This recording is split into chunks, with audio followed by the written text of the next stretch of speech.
नवादा बिहार राज्य के दिल की धड़कन।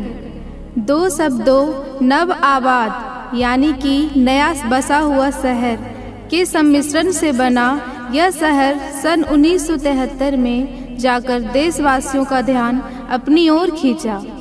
खासकर भारत की आज़ादी से इस शहर का खास नाता रहा है। देश के प्रथम राष्ट्रपति डॉक्टर राजेंद्र प्रसाद, लोकनायक जयप्रकाश नारायण जैसे महान हस्तियों ने अपने चरण कमल से इसकी पावन भूमि को गौरवान्वित किया है।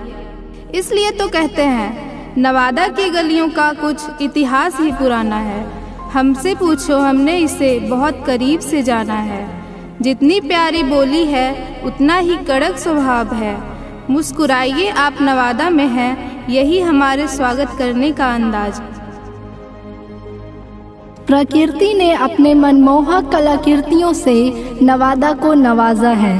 दुनिया के भाग दौड़ से दूर मन को असीम शांति चाहिए तो एक दफ़ा सर्वोदय आश्रम ज़रूर पधारिए। पर्यटन स्थलों में सुप्रसिद्ध हड़िया का सूर्य नारायण मंदिर और सीतामढ़ी ग्राम जो माता सीता की शरण स्थली है। नवादा के पर्यटन का अपना ही गौरव है, जो खुद एक पर्यटन वैभव की तरह विकसित होने की क्षमता रखता है।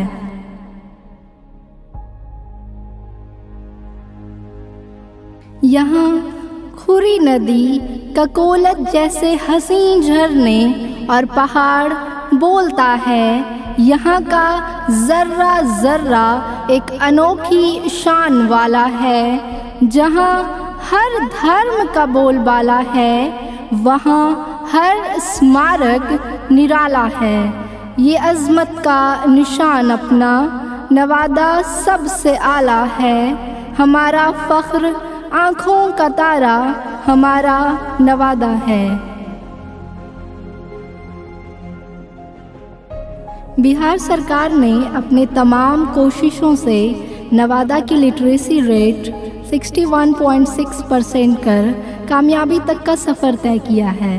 महिलाओं की शिक्षा और सुरक्षा को ध्यान में रखते हुए RMW और वारिस अलीगंज महिला कॉलेज की तामीर की गई। साथ ही government ITI engineering and polytechnic college और डाइट जैसे इंस्टीट्यूट नवादा के युवाओं को बुलंदियों पर पहुंचा रहे हैं।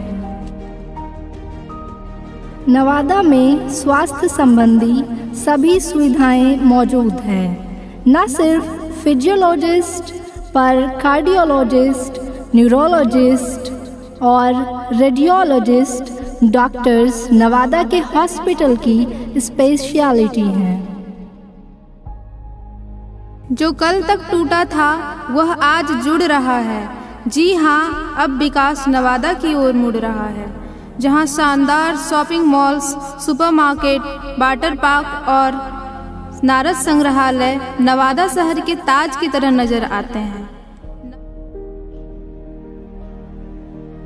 बात करें अगर नवादा में जायके की तो कचहरी रोड के खासों खास पान स्वाद इतना लाजवाब कि पूछो मत।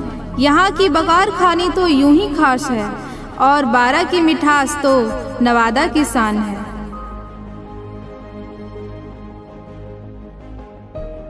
अब हम अपने सफ़र का रुख कादिरगंज की तरफ करते हैं, जहाँ के रेशमी धागों की सुनहरी चमक यहाँ के रग रग में अपनी छटा बिखेरती। तसर सिल्क जो जानी जाती है अपने रिच टेक्सचर की वजह से। इसकी खासियत यह है कि इसे पहनते ही आपको ठंड में गर्मी और गर्मी के मौसम में ठंड का एहसास होता है। इसका वार्षिक व्यापार का कुल मूल्य करीब 100 करोड़ से भागलपुर भारत के इकोनॉमी को बढ़ाने में भाग लेता है।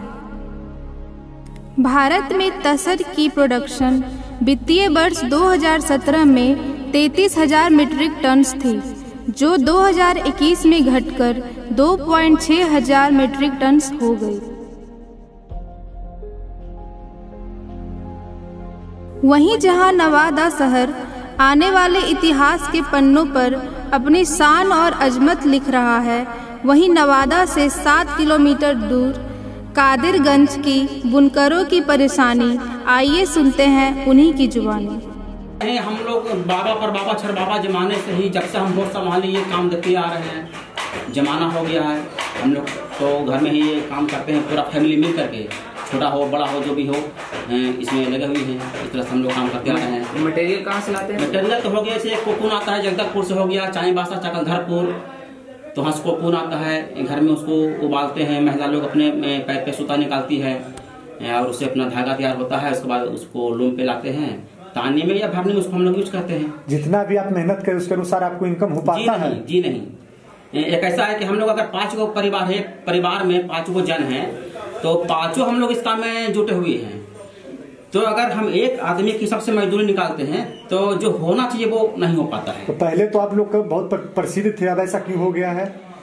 कारण है कि हम लोग को मजदूरी पूरा मिल नहीं पाता, जिस रेट से हमको बिकना चाहिए बिक नहीं पाता है, औने पौने बेचते हैं तो घर चलाना मुश्किल होता है।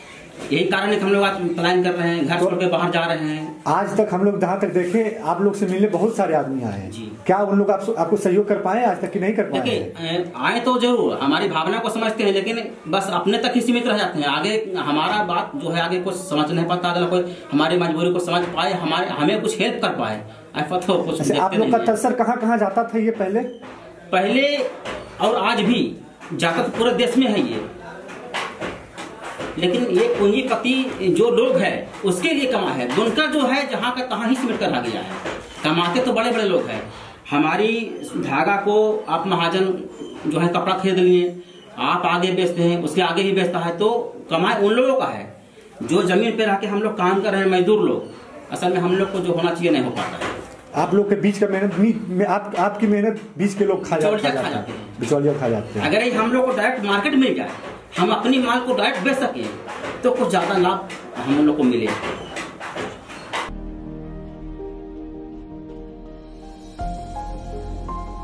ऐसे बुनकर जिनके हाथों में तसर से शानदार वस्त्र बनाने की कला है, उनके जीवन में आय का ये एकमात्र स्रोत है, जिसका आश्वासन सरकार ने करीब 1 साल पहले ही दिया था।